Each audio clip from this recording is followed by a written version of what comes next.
Hi guys, this is Mohammad Arif and welcome to my YouTube channel. तो आज की इस वीडियो में आपसे डिस्कस करने वाला हूं। आप जो स्कॉलरशिप के बारे में आपका इतना डाउट था कि भैया थोड़ा बताओ कि स्कॉलरशिप कौन कौन से हम भर सकते हैं, तो इसी के ऊपर मैं आज वीडियो बना रहा हूं। आपको पूरा अच्छे से एक्सप्लेन करूंगा कि अगर आप एक इंजीनियरिंग के स्टूडेंट हो और अगर आप उड़ीसा में पढ़ रहे हो तो कौन कौन से स्कॉलरशिप के ऑप्शन आपके पास हो जाते हैं। स्कॉलरशिप से क्या होता है, हमारे पढ़ाई में थोड़ा हेल्प हो जाता है, हमें थोड़ा कम पैसा पेरेंट्स का यूज़ होता है और हम अपने पैसे से थोड़ा बहुत उसको इन्वेस्ट कर सकते हैं पढ़ाई में। ठीक है, तो स्कॉलरशिप कौन कौन से अवेलेबल है मैं आपको उसके बारे में पहले बात कर लेता हूँ। ठीक है, देखो यार, इंडिया में कास्ट सिस्टम में पूरा इंडिया डिवाइड किया गया है। ठीक है, तो जो भी स्कॉलरशिप होता है वो भी कास्ट के हिसाब से आपको मिलता है। ठीक है, आपका रिलीजन के हिसाब से आपको स्कॉलरशिप मिलता है। ठीक, पहले मैं आपसे बात करूंगा दो टाइप के कास्ट के बारे में। एक होता है आपका जो मेजोरिटी कास्ट है, दूसरा हो गया आपका माइनॉरिटी कास्ट है।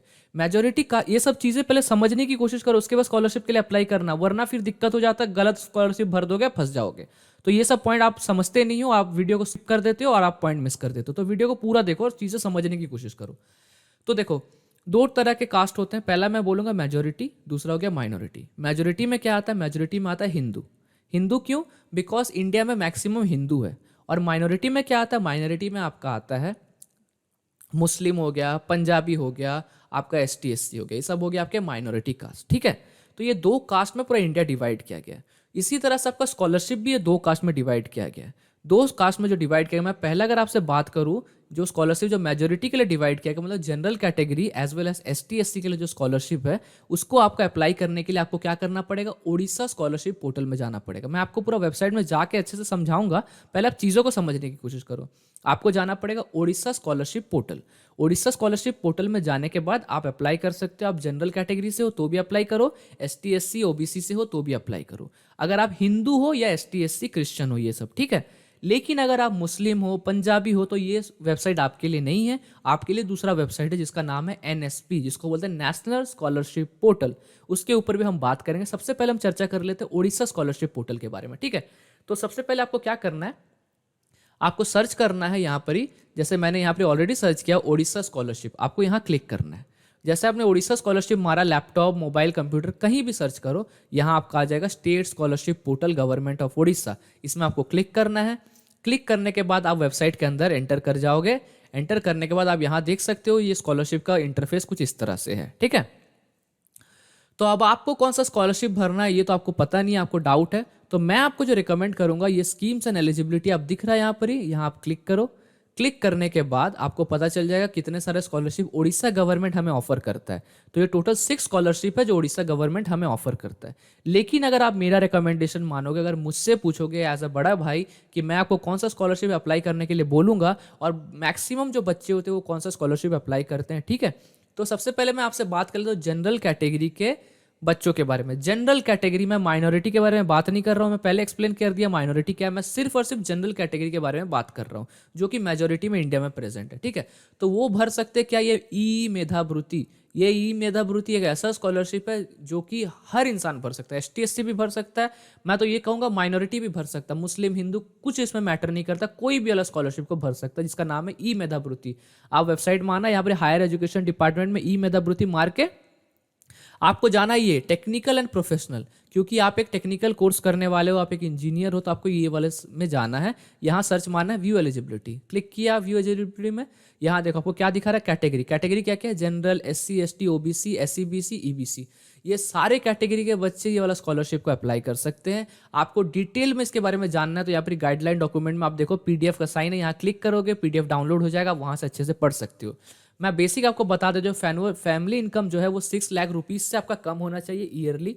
जो आपका परसेंटेज है वो 60% होना चाहिए आपका प्रीवियस एग्जाम में। अब प्रीवियस एग्जाम का मतलब क्या होता है? आपका फर्स्ट सेमेस्टर का इंजीनियरिंग में कितना मार्क्स आया।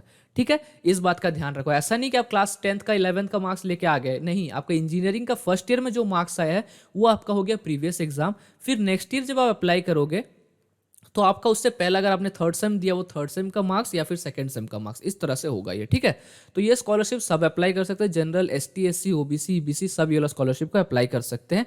ये वाला स्कॉलरशिप में कितना पैसा मिलता है? देखो, ये वाला स्कॉलरशिप में जो अमाउंट मिलता है, अगर मैं इंजीनियरिंग के बारे में आपसे बात करूं तो ये वाला स्कॉलरशिप में आपको मिलता है वन टाइम पैसा मिलता है जिसका अमाउंट है 40,000 रुपीज़। इसका मतलब कि आपको हर साल 40,000 नहीं मिलेगा, आपको पूरा पैसा एक बार में दे दिया जाएगा 40,000 रुपये। मतलब हर साल के हिसाब से अगर आप कैलकुलेट करो तो एक साल का 10,000 रुपये करके आपको मिला, तो आपको एक ही बार में 40,000 रुपीज़ मिल जाएगा। ठीक है, जो गर्ल्स है उनको भी 40,000, जो ट्रांसजेंडर है उनको भी 40,000। ठीक है, ये वन टाइम पेमेंट है। ये मैं कौन बच्चों के लिए बता रहा हूँ? General, SC ST OBC। तो ये वाला स्कॉलरशिप जो है, अगर आप जनरल कैटेगरी से सिर्फ बिलोंग करते हो, अगर आप सिर्फ हिंदू हो तो ही आप ये वाला स्कॉलरशिप को भरना। ठीक है, अगर आप ST SC OBC हो तो ये वाला स्कॉलरशिप को भूल से भी मत भरना, क्योंकि इसका जो पेमेंट है देखो, आप 40,000 ही सिर्फ आपको मिल रहा है, तो बहुत कम है। ठीक है, तो ये वाला स्कॉलरशिप को अगर आप जनरल हिंदू हो तो आप ये वाला स्कॉलरशिप को भरना। अगर आप ST SC OBC से बिलोंग करते हो तो मैं आपको दूसरा स्कॉलरशिप बता रहा हूँ जिसको आपको भरना है। तो जनरल वाले समझ गए। अब मैं आपको बता रहा हूँ ST SC के बच्चों के लिए। तो ST SC के लिए जो बच्चे हैं वो सीधा क्या करोगे, ऐसे स्क्रॉल करके नीचे आओगे और 6th नंबर में आपको आपका स्कॉलरशिप दिखेगा जिसका नाम है ST SC and MBC welfare department. पहले ये जो स्कॉलरशिप है इसका नाम था प्रेरणा, अभी इसका नाम हो गया ST SC MBC welfare department scholarship. आपको किस में जाना है? आपको जाना है पोस्ट मैट्रिक स्कॉलरशिप में, और जाने के बाद आपको व्यू एलिजिबिलिटी चेक करना है। जैसे आप व्यू एलिजिबिलिटी में क्लिक करते हो तो यहाँ आपका खुल जाएगा कौन कौन से कैटेगरी के बच्चे इसको भर सकते हैं। देखो, EBC के बच्चे भर सकते हैं, ST के बच्चे भर सकते हैं, OBC के बच्चे भर सकते हैं, SC के बच्चे भर सकते हैं। ये सारे कैटेगरी के बच्चे अलग फॉर्म को भर सकते हैं। ये वाला मैं आपको क्यों बोल रहा हूँ आपको भरने के लिए? बिकॉज इसमें क्या है, इसमें आपको मिलता है, अगर आप ST SC से बिलोंग करते हो तो आपको 40 से लेकर 50,000 रुपये तक का स्कॉलरशिप मिलता है। अगर आप बिलोंग करते हो OBC कैटेगरी से तो आपको 25,000 रुपये का स्कॉलरशिप मिलता है पर ईयर। वहां अगर आप देखोगे तो ई मेधावृत्ति में टोटल 4 साल का आपको 40,000 मिल रहा था, और यहाँ आपको 1 साल का 50,000 रुपया मिल रहा है अगर आप ST SC से बिलोंग करते हो। तो ये स्कॉलरशिप में कितना ज़्यादा अमाउंट आपको मिल रहा है आप सोच ही सकते हो।